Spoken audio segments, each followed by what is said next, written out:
और अब खबरें तफसील से।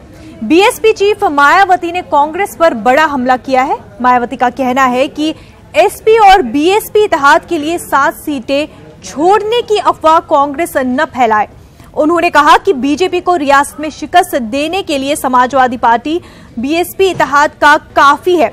मायावती ने कहा कि कांग्रेस सभी सीटों पर चुनाव लड़ने के लिए आजाद है। उन्होंने साफ किया कि कांग्रेस उन पार्टी का कोई तालमेल नहीं है।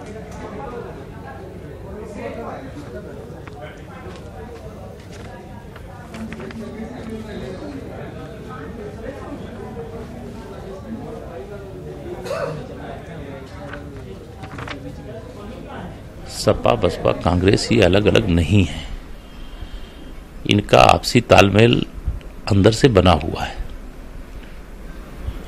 कांग्रेस ने उनके लिए 7 सीटें अपने सुविधा अनुसार छोड़ दी और गठबंधन ने रायबरेली और अमेठी कांग्रेस की सुविधा के अनुसार छोड़ दी। दोनों दलों को यह पता है लगभग पूरी तरीके से, तीनों दलों को, कि यह 9 सीटें ऐसी है जहां थोड़ा बहुत लड़ पाएंगे। बाकी जो 71 सीटें हैं इनके ध्यान में जो आती हैं वो बीजेपी एक तरफा विजय की ओर बढ़ रही है। हमारे नुमाइंदे अलाउद्दीन इस वक्त हमारे साथ जुड़ चुके हैं। अलाउद्दीन, सबसे पहले तो कांग्रेस ने ये बयान दिया था, उनका बयान आया था कि 7 सीटें छोड़कर जो है यूपी में चुनाव लड़ेगी कांग्रेस। लेकिन अब मायावती ने बहुत ही बड़ा हमला किया है कांग्रेस पे। उनका कहना है कि कांग्रेस की जरूरत नहीं है, बीजेपी को हराने के लिए एसपी बीएसपी ही काफी है। कैसे देखा जा रहा है इस बयान को?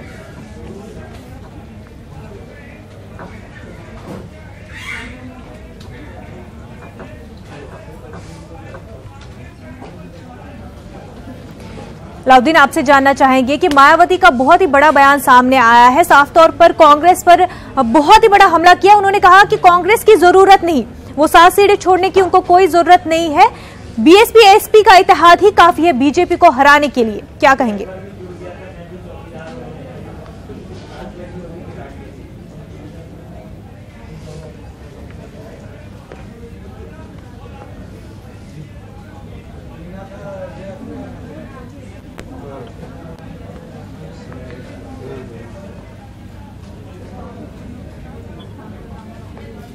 नाजरीन, जैसा कि हम आपको बता रहे थे कि बीएसपी चीफ मायावती ने कांग्रेस पर सख्त हमला किया है।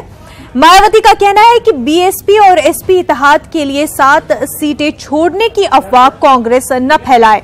उन्होंने कहा कि बीजेपी को रियासत में शिकस्त देने के लिए समाजवादी पार्टी बीएसपी इत्तेहाद काफी है।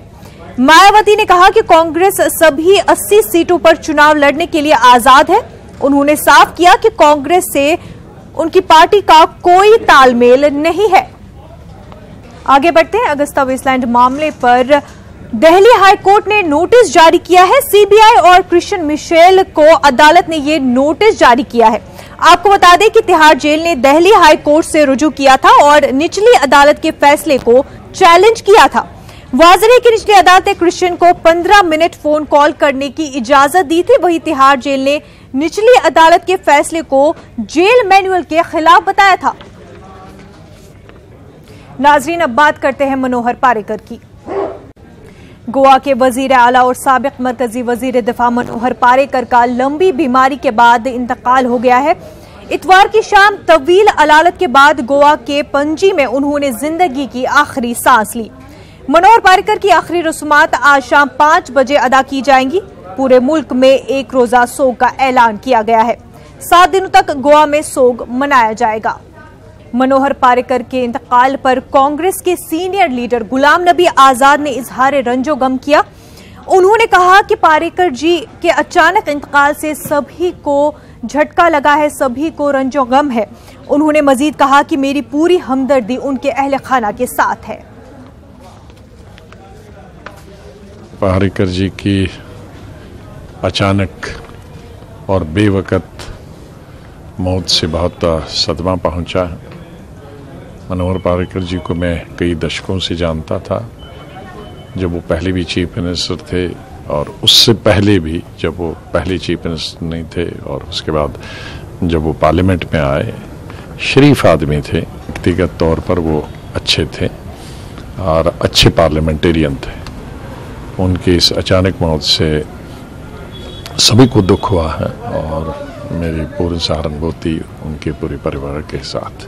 नाजरीन, आइए नजर डालते हैं मनोहर पारिकर के हयातो खिदमात पर। पारिकर एक अहद, एक लीडर। यौम पैदाइश 13 दिसंबर 1955, इंतकाल 17 मार्च 2019। 63 बरस की उम्र में हुआ इंतकाल। तवील अरसे से कैंसर में मुब्तला थे पारिकर। 1978 में IIT बॉम्बे से इंजीनियरिंग में ग्रेजुएशन किया। IIT ग्रेजुएट पहले वजीर आला थे। 1994 में पंजी असेंबली सीट से मुंतखब हुए। मुसलसल 4 मर्तबा पंजी असेंबली सीट से कामयाब रहे। इससे पहले गोवा की सियासत में किसी भी लीडर को ये एजाज नहीं मिला था। सन 2000 में पहली मर्तबा गोवा के वजीर आला बने। अक्सर स्कूटी से दफ्तर जाते थे। उनकी पहली सरकार फरवरी 2002 तक ही चली। 2002 में गोवा असेंबली तहलील हुई। इलेक्शन के बाद बीजेपी इख्तिदार में आई। मनोहर पारिकर दोबारा वजीर आला बने। गोवा की सरजमीन पर पारिकर ने बीजेपी की जड़ मजबूत की। गोवा में पेट्रोल 11 रुपए तक कम करने की उनकी कोशिश का जिक्र मुल्क भर में हुआ। सन 2013 वजारत उज़्मा के उम्मीदवार के तौर पर नरेंद्र मोदी का नाम पेश किया। सन 2014 वजारत दिफा का कलमदान पारिकर को दिया गया। पहली सर्जिकल स्ट्राइक भी उन्हीं के दौर में हुई थी। सन 2014 में यूपी से राज्यसभा के लिए मुंतखब हुए। सन 2017 असेंबली इलेक्शन में उन्हें दोबारा गोवा भेजा गया। 2017 के बाद वजीर आला के तौर पर खिदमात अंजाम देते रहे। रफाल डील दस्तावेज के सिलसिले में सुर्खियों में रहे थे। मनोहर पारिकर की हिम्मत, लगन और कोशिशों को हमेशा याद रखा जाएगा। मनोहर पारिकर के इंतकाल पर उनके शरीकार और अवाम के क्या कुछ तासुरात है, आप भी सुनिए। वो एक गोवा के लिए महापुरुष ही थे और उन्होंने जो कुछ डेवलपमेंट अभी हो गया है वो उनके हिसाब से ही हो गया है। तो हम संघ के ओर से बहुत दुख मानते हैं और उनको श्रद्धांजलि देते। तो आई कैन नॉट इमेजिन कितना लॉस है, but it is amazing, huge loss is not only Goa साठी पण even for you consider about national scene. He has actually relinquished is as a defence minister. Defence मिनिस्टरचं 2.5 लाख कोटीचं budget सोडून एक 6,000 crores budget you have to come back to Goa. You have to show the how much love he has for Goa. देखिए, मैंने मनोहर पारिकर जी के साथ में 10 साल MLA काम किया, 10 साल. और इनका जो काम करने का तरीका था वो एकदम बोला तो मैंने ऐसा आदमी नहीं देखा. इतना शार्प ब्रेन, मेमोरी पावरफुल और एडमिनिस्ट्रेशन जो है इनका एक बहुत ही अच्छा. और तो मैं बोल नहीं सकता हूँ, इनकी अंडर काम करने को मज़ा आता था. मनोहर भाई हमारे भगवान थे, वो हमारे लिए सब कुछ थे. एक गोवा का नाम इतना रोशन किया है वो उनकी वजह से है. और आज भी हमारे साथ नहीं है. हम बहुत लॉस किया, गोवा ने बहुत लॉस किया. हम आज कुछ भी बोल नहीं सकते. उनके वो सारे लोगों को एक साथ लेकर ले वाले, कुछ भेदभाव नहीं करते थे किसी के साथ. वो सभी लोग उनके साथ, और हम आज कुछ बोल भी नहीं सकते उनके बारे में. ये इतने महान पुरुष, महान थे. He is just like my father. I am in the politics. I was an ex-sarpanch, now Panch member, and I am an active member of the BJP. But we cannot have words to talk about him because when he came to our village, he was coming to my house and for lunch. BJP के leader Shahnawaz Hussain ने गोवा के वजीर आला मनोहर पारिकर के इंतकाल पर रंजो गम का इजहार किया है. शहनवाज हुसैन ने कहा कि इतनी बड़ी बीमारी के बावजूद गोवा और मुल्क का काम एक लम्हे के लिए रुकने नहीं दिया. भारत ने एक सपूत खोया है, बीजेपी ने एक लीडर खोया है, वहीं मैंने एक दोस्त खोया है. आज भारत माँ ने एक अच्छा सपूत खोया है. भारतीय जनता पार्टी ने एक अच्छा नेता खोया है. और मैंने व्यक्तिगत तौर पर अपना एक अच्छा दोस्त खोया है। मनोहर पर्रिकर सादगी के प्रतीक थे, वो सादगी में जीते थे। उन्होंने गोवा को बनाने के लिए बहुत काम किया। उन्होंने रक्षा मंत्री रहते हुए इस देश की बहुत सेवा की, हम उन्हें कभी नहीं भुला पाएंगे। नया एयरपोर्ट बने, नया पुल बने, इसी में लगे रहते थे। बीमारी से संघर्ष करते हुए भी उन्होंने कहा था कि अपने सांस का एक एक पल इस देश की सेवा में लगाएंगे, और लगाया उन्होंने। इतनी बड़ी बीमारी होते हुए भी एक पल के लिए गोवा का काम और देश का काम उन्होंने रुकने नहीं दिया। मुख्तार अब्बास नकवी ने कहा कि मनोहर पर्रिकर दूरअंदेश शख्सियत के मालिक थे, उनकी खिदमत को मुल्क हमेशा याद रखेगा। और सुशासन के एक जीती जागती तस्वीर थे, जीती जागती शख्सियत थे। उनका निधन निश्चित तौर से जो सुशासन और सादगी को हमेशा प्रेरणा देने वाली शख्सियत थी, वो हमारे बीच नहीं रही, एक बहुत बड़ा नुकसान है। बहुत साफ गोई के साथ उन्होंने अपना जीवन जिया। मुझे अच्छी तरह याद है जब गोवा में 2014 में चुनाव से पहले राष्ट्रीय कार्यकारिणी की बैठक भारतीय जनता पार्टी की हो रही थी, मैं महामंत्री था और उस कार्यकारिणी की तैयारी में लगा था, तो मुझे उन्होंने कहा कि मुख्तार भाई, मोदी जी को देश की ज़रूरत नहीं, देश को मोदी जी की ज़रूरत है। ये एक बहुत बड़ा उनका दूरदर्शिता थी, दूरअंदेशी थी, और वो आज हमारे बीच में नहीं है। निश्चित तौर से एक बहुत बड़ा वैक्यूम। नाज़रीन, आपको एक बार फिर बता दें, बीएसपी चीफ मायावती ने कांग्रेस पर बड़ा हमला किया था। कांग्रेस ने कहा था कि वो 7 सीटें छोड़कर बीएसपी एसपी इत्तेहाद के लिए 7 सीटें छोड़ देंगी और बाकी की सीटों पर यूपी में जो है चुनाव लड़ेगी। लेकिन इस पर मायावती का बयान आया है, उन्होंने कहा कि उनको जरूरत नहीं है उन 7 सीटों की, कांग्रेस के बगैर ही जो है बीएसपी एसपी इत्तेहाद यूपी में बीजेपी को हराएगी। मजीद तफसीलात के साथ हमारे नुमाइंदे अलाउद्दीन इस वक्त जुड़ चुके हैं। अलाउद्दीन, आपसे जानना चाहेंगे, बहुत ही बड़ा बयान मायावती का, उन्होंने साफ तौर पर कह दिया है कि कोई तालमेल नहीं है बीएसपी एसपी और कांग्रेस का, क्या कहेंगे? देखिए, मायावती लगातार कांग्रेस पे हमलावर हैं और इस बात को समझिए कि उत्तर प्रदेश में जो कोलिशन बना है वो समाजवादी पार्टी और बहुजन समाज पार्टी का है। जो दोनों नेताओं के बयानात पर आप गौर करेंगे तो मायावती एक तरफ हमलावर है जबकि दूसरी तरफ अखिलेश नरम रुख अख्तियार किए हुए हैं। आज मायावती ने एक बार फिर साफ किया है कि कहीं से भी कांग्रेस एहसान जताने की कोशिश न करे कि उनके लिए 7 सीटें छोड़ी गई हैं। कुल मिलाकर के इस बयान को इस नजरिए से भी देखा जाना बहुत जरूरी है कि आखिर एक तरफ अखिलेश यादव अपना रुख नरम क्यों रखे हुए हैं और जबकि दूसरी तरफ मायावती अपना रुख लगातार बहुत तेज किए हुए हैं। तो जानकार हैं जो मानते हैं कि कहीं से भी मायावती इस तरह का मैसेज अपने लोगों में नहीं देना चाहती हैं या फिर जो है सत्ता पक्ष को इस तरह का मैसेज नहीं देना चाहती हैं कि कांग्रेस उनके साथ अंदर खाने मिली हुई है या कांग्रेस के साथ मिलकर के कोई कोलिशन या गठबंधन बाद के दिनों में जब इलेक्शन का रिजल्ट आए तब बनाया जा सकता है। जबकि दूसरी तरफ अखिलेश यादव अपना रवैया नरम बनाए हुए हैं, क्योंकि ये बात बिल्कुल सच है कि दोनों पार्टियां मिलकर के दिल्ली में सरकार नहीं बना सकती हैं। आखिरकार उनको कांग्रेस से समर्थन लेना या कांग्रेस उनको समर्थन देगी। तो ऐसे में ये राजनीतिक तौर से या सियासी तौर से आप मान सकती हैं कि दोनों लोग अपना नरम और गरम रुख इसलिए करके चलना चाह रहे हैं कि ताकि उत्तर प्रदेश में ज्यादा से ज्यादा सीटें जीते और कांग्रेस पर अपना दबाव बनाए रखें।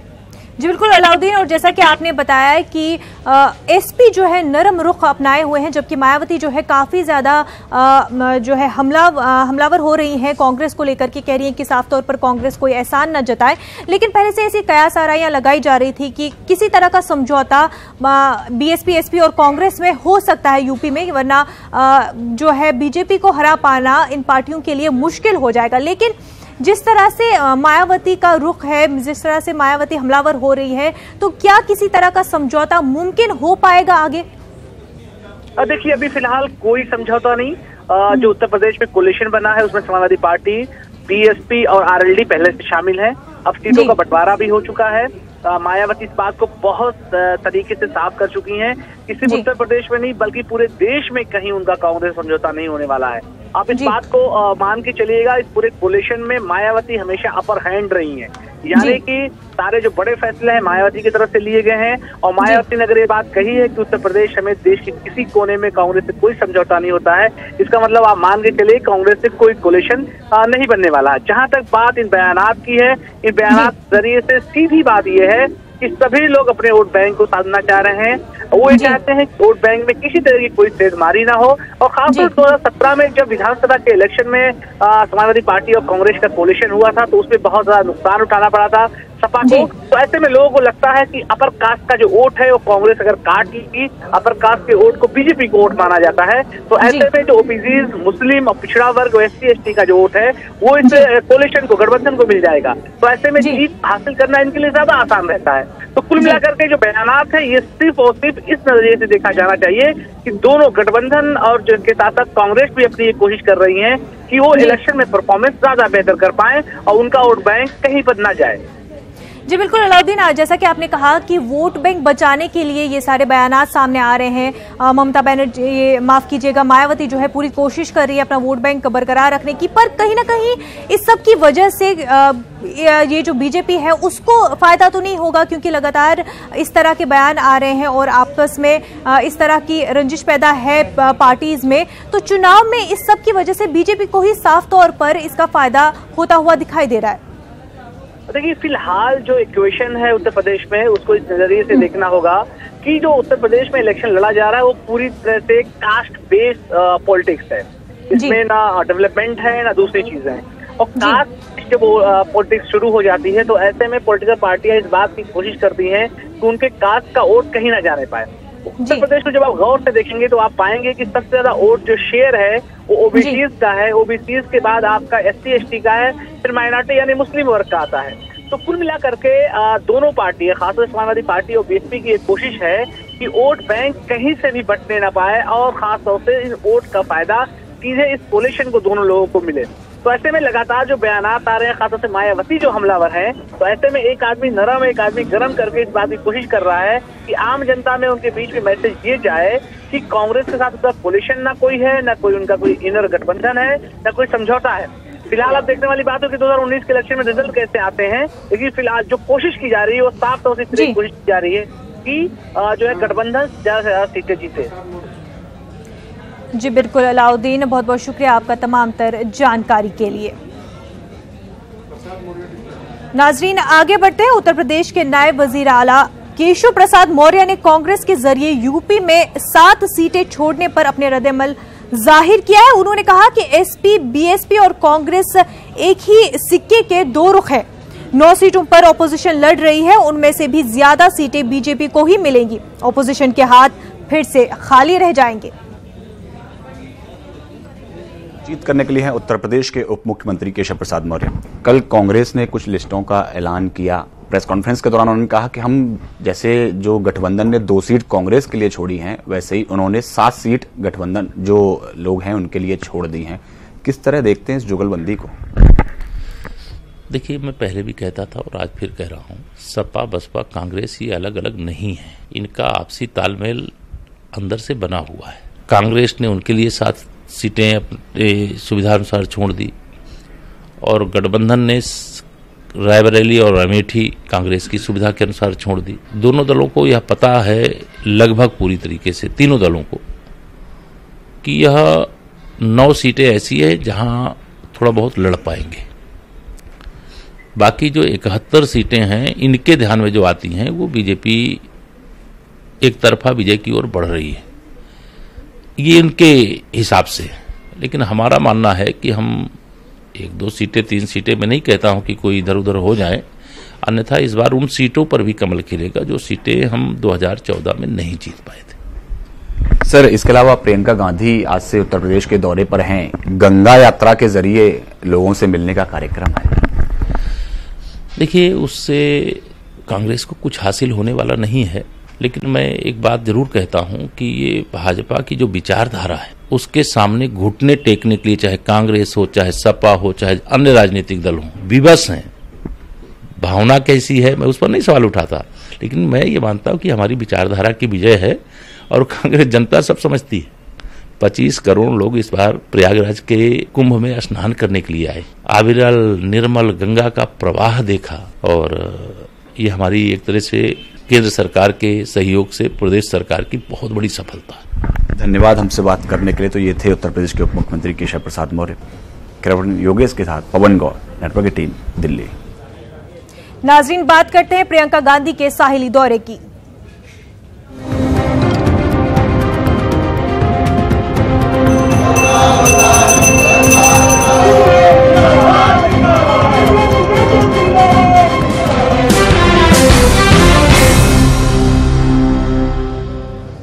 प्रयागराज से प्रियंका गांधी ने तशहीरी मुहिम का आगाज कर दिया है। प्रियंका गांधी साहिली इलाकों से गुजरते हुए वाराणसी पहुंचेंगी। पसमानदा तबका से सीधी बात करेंगे, लोगों के मसाइल से रूबरू होंगी। प्रयागराज पहुंचकर प्रियंका गांधी ने एक जज्बाती ट्वीट भी किया। एक तस्वीर के जरिए प्रियंका ने बचपन के दिनों और दादी आंजहानी इंदिरा गांधी के साथ गुजारे बचपन के पलों को याद किया। प्रियंका कहती है कि दादी सुलाते वक्त मुझे जॉन ऑफ आर्क की कहानी सुनाया करती थी। उनके अल्फाज आज भी जहन में बसे हैं। दादी कहती थी, निडर बनो, सब अच्छा होगा।